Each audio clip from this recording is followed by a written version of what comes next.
नमस्कार विद्यार्थी मित्रांनो, मराठी सुलभ भारती इयत्ता 7वी या पाठ्यपुस्तकामध्ये अतिशय सुंदर अशी कविता आलेली आहे. कविता क्रमांक 11 लेख या कवितेचा स्वाध्याय पाहणार आहोत. पाठ्यपुस्तकामध्ये पान क्रमांक 41, 42 आणि 43 वर हा स्वाध्याय आहे.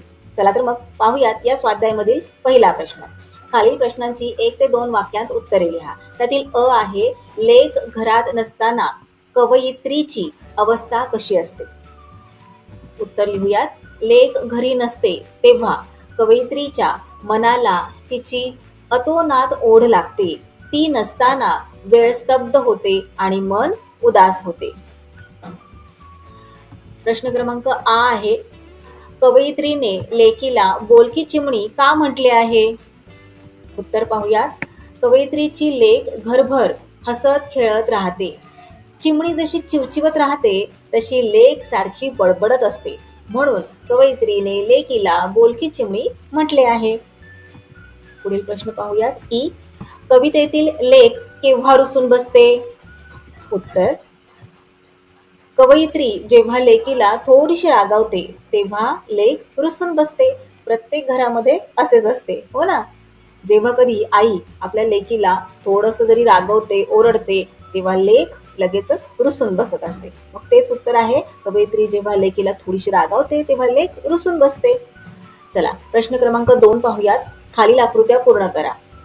आता इथे 2 आकृत्या दिलेल्या आहेत, अ आणि आ. अ मध्ये काय विचारलेले आहे? कवयित्रीला जाणवलेली लेकीची विविध रूपे. मग पाहूयात आपण कविता वाचलेली आहे, हो ना? लेकीची कोणकोणती रूपे कवयित्रीला जाणवलेली आहेत? तर लेख तांबड कुंदन, लेख हिरवं गोंदण, लेख हाडाचं चंदन, लेख झाडाची पालवी, लेख बोलकी चिमणी, तसेच लेख पाकळी.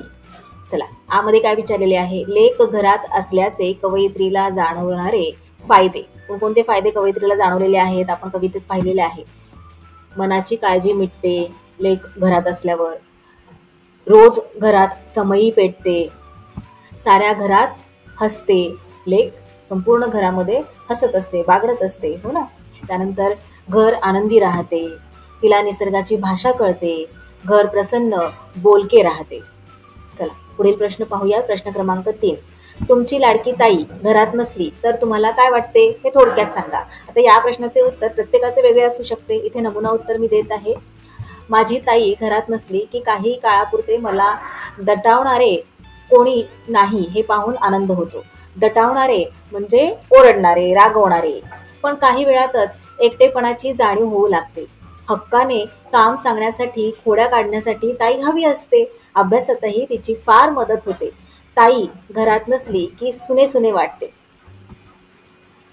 खेळूया शब्दांशी. त्यातील अ आहे, शेवट समान असणारे कवितेतील शब्द लिहा. जसे की कुंदन, गोंदण, चंदन. आता कुंदन या शब्दामध्ये शेवटचं अक्षर कोणतं आहे? न. आणि गोंदणमध्ये न, चंदनमध्ये न. आता बोलताना आता इथे हे दोन्हीही न हे वेगळे आहेत. गोंदण हे ण आहे आणि चंदन हे न आहे. हा न आहे बाणातला आणि हा न आहे नळातला. पण बोलते वेळी आपल्याला समान वाटतं की नाही? कुंदन, गोंदन, चंदन, रायमिंग वर्ड्स असल्यासारखे.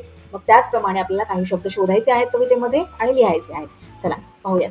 कुंदन, चंदन. मनाची, घराची, मिटते, पेटते, उरास, उदास, हसते, बसते, करू नये, रुसू नये, कळते, लागते, भाषा, आशा. पुढे पाहूयात काय दिलेले आहे. वाचा. आता इथे वाचन करण्यासाठी आपल्याला दिलेले आहे. आई म्हणते माझा छावा, बाबांचा मी बोलका रावा. ताई म्हणते मला राजा, तिच्याशी खेळताना येते मजा. आजोबांचा मी गुणाचा ठेवा, आजी करते माझी वाहवा. धावून करतो कामे 4, सर्वांचा मी लाडका फार. आता इथे पाहिलं का? छावा, रावा कसे शब्द आहेत? यमक जुळणारे शब्द आहेत. या शब्दांचे शेवटचे अक्षर हे सारखे आहे. छावा, रावा, राजा, मजा, ठेवा, वाहवा, 4 फार. मुलगा मुलगी एक समान, दोघांनाही द्या सन्मान. आता इथे त्यांनी आपल्याला सुविचार सांगितलेला आहे की मुलगा आणि मुलगी हे एक सारखेच असतात, एक समान असतात. दोघांना सुद्धा व्यवस्थित सन्मान दिला पाहिजे, एकसारखाच सन्मान दिला पाहिजे, कोणीही कमी नाही किंवा कोणीही जास्त नाही. चला पुढे पाहूयात काय दिलेले आहे. मराठी विलोमपद म्हणजे असे वाक्य जे उलटे वाचले तरी अगदी तसेच असते. जसे की ते पाना आपटे, तो कवी ईशाला शाई विकतो, ती होडी जाडी होती, हाच तो चहा. सर जाताना प्याना ताजा रस, काका वाचवा काका. तुम्हीही अशा प्रकारची वाक्ये तयार करून लिहा. पहा कशी गंमत येते. आता विलोमपद म्हणजे काय हे तुम्हाला कळाले. आपण आता हे वाक्य पाहूयात. हाच तो चहा, त्याला उलटे करून वाचा. चहा तो हाच. काही फरक झाला का? नाही ना. सरळ वाचले किंवा उलटे वाचले तरीही ते अगदी तसेच असतात. मग असेच काही वाक्य आपल्याला बनवायचे आहेत. हे पहा. राम पाणी पी, पी पाणी राम. त्याचप्रमाणे सीमा काय कामाची, कामाची काय सीमा. पाहिलं, वाक्य सरळ वाचले काय किंवा उलटे वाचले काय ते अगदी तसेच असते. खालील चित्रे पाहून आपल्या भावना व्यक्त करणारी वाक्य लिहा. आता इथे हे 3 चित्रे दिलेली आहेत. पहिल्या चित्राकडे पाहिल्यावर मनामध्ये कोणत्या प्रकारची भावना येते, ती भावना आपल्याला वाक्यातून व्यक्त करायची आहे. मग हा पांढरा शुभ्र ससा आहे, याला पाहून आपल्याला खूप साऱ्या भावना आपल्या मनामध्ये येतात की अरे वा किती छान ससा, ओ हो ससा पळाला, पांढरा शुभ्र ससा, हो ना. मग त्या प्रकारची वाक्य इथे आपल्याला लिहायची आहेत. मग इथे वाक्य आपण बनवूयात. ओ हो ससा पळाला. आता इथे ओ हो हे काय आहे, केवल प्रयोगी अव्यय आहे. आलं लक्षात तुमच्या. जेव्हा आपल्या मनामध्ये एखादी भावना येते आणि ती व्यक्त करण्यासाठी आपण वाक्यामध्ये अरे रे, ओ हो, वाह वाह अशा प्रकारचे शब्द वापरत असतो तेव्हा ते केवळ प्रयोगी अव्यय असते. आता इथे या दुसऱ्या चित्रामध्ये या मुलीने सुंदर असा फ्रॉक घातलेला आहे आणि किती छान दिसतीये. मग आपल्या मनामध्ये कोणती भावना येते, इथे मी वाक्य तयार करणार. वाह खूप सुंदर, किंवा तुम्ही इथे असेही लिहू शकता वाह किती छान दिसतेस, अशा प्रकारे. आता इथे तिसऱ्या चित्रामध्ये आपल्याला दिसत आहे की पायाला ठेच लागलेली आहे, रक्त निघत आहे. मग इथे थोडंसं आपल्याला वाईट वाटतं की नाही. मग वाईट वाटण्यासाठी आपण कोणत्या प्रकारच्या शब्दांचा वापर करत असतो, तर अरे रे, हो ना, अरे रे ठेच लागली किंवा अरे रे रक्त येत आहे. चला पुढे पाहूयात काय दिलेले आहे. वाचा, समजून घ्या. आपल्या मनात जितक्या प्रकारच्या भावना असतात तितके केवळ प्रयोगी अव्ययांचे प्रकार असतात. या विविध भावना व त्या भावना व्यक्त करणारे शब्द खालील तक्त्यात दिलेले आहेत. जेव्हा आपल्याला आनंद होतो, दुःख होतं किंवा कधी कधी आपल्याला आश्चर्य वाटतं, कधी आपल्याला प्रशंसा करायची असते कोणाची, हो ना, किंवा कधी कधी आपल्याला विरोध दर्शवायचा असतो, कधी कधी आपल्याला फार तिटकारा येतो, तिरस्कार वाटतो एखाद्या गोष्टीचा, हो ना. मग अशा वेळी आपण कोणत्या प्रकारचे शब्द वापरत असतो. जेव्हा आपल्याला आश्चर्य वाटतं तेव्हा आपण काय म्हणतो, अरेच्छा किंवा अहो, हो ना, किंवा बाप रे अशा प्रकारचे शब्द वापरत असतो.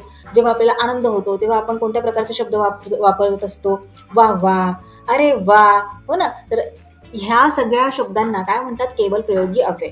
मग त्याचेही प्रकार आहेत. जसे की मी आता तुम्हाला सांगितलं की जेव्हा आनंद होतो तेव्हा वेगळ्या प्रकारचे शब्द आपण वापरतो, जेव्हा दुःख होतो तेव्हा वेगळ्या प्रकारचे शब्द वापरतो, आश्चर्य वाटतं तेव्हा वेगळ्या प्रकारचे शब्द वापरतो, हो ना. मग त्या सगळ्या प्रकारानुसार इथे केवळ प्रयोगी अव्यय आहेत. हर्षदर्शक म्हणजे जेव्हा आनंद होतो तेव्हा आपण कोणत्या प्रकारचे शब्द वापरतो, वा, वा वा, आहा, ओहो, आहा, अहाहा, हो ना. जेव्हा दुःख होतं तेव्हा त्याला काय म्हणतात, शोकदर्शक शब्द, हो ना.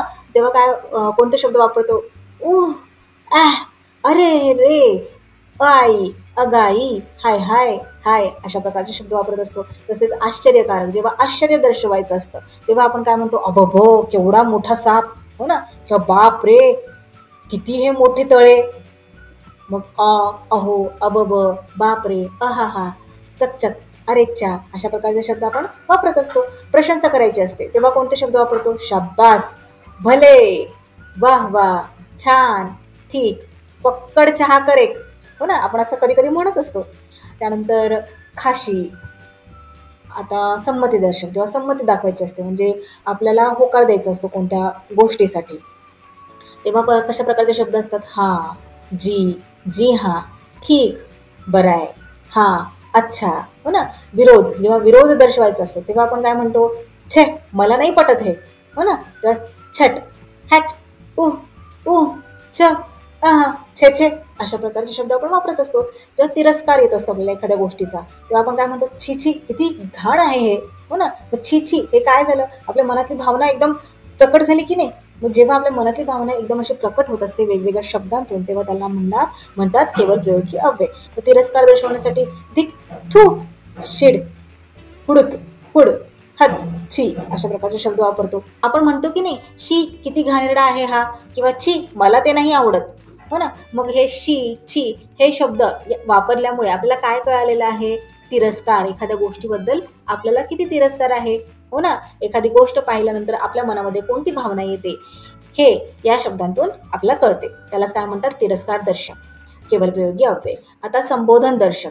संबोधन दर्शक म्हणजे काय, ज्या केवळ प्रयोगी अव्ययाचा उपयोग एखाद्या व्यक्तीला संबोधण्यासाठी केला जातो, त्याला संबोधन दर्शक केवळ प्रयोगी अव्यय असे म्हणतात.